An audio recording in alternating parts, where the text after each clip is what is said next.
Boeing's Starliner spacecraft has landed safely back on Earth after an incorrectly set clock meant a planned docking with the International Space Station had to be abandoned. The unmanned capsule came down at the White Sands Missile Range in the New Mexico desert, a trio of red, white and blue parachutes and airbags easing the impact.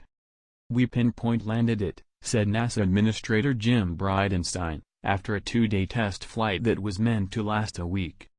Holiday presents, clothes and food that should have been delivered to the 6 crew members on the space station came back with it.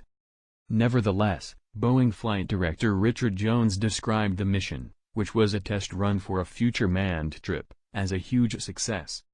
About half an hour into its flight on Friday, the craft failed to fire its thrusters, which would have sent it towards the ISS. Consequently, it ended up in the wrong orbit. Its internal clock failed to sync with the Atlas V rocket carrying it and was off by 11 hours, Boeing's Jim Bridenstine said. The capsule subsequently burned so much fuel trying to orient itself in orbit that there was not enough left to reach the space station. Flight controllers were unable to make a correction because their signals did not get through, but they did later manage to reset the clock.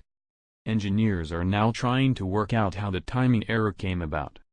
"We didn't do everything we wanted to do, but we don't see anything wrong with this spaceship right now," Mr. Bridenstine said. He apologized to the ISS crew for not delivering their Christmas presents. This time, instead of real astronauts, a test dummy named Rosie the Rocketeer rode in the commander's seat.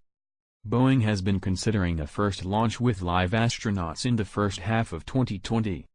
"We've got a lot of learning in front of us," Mr. Bridenstine said.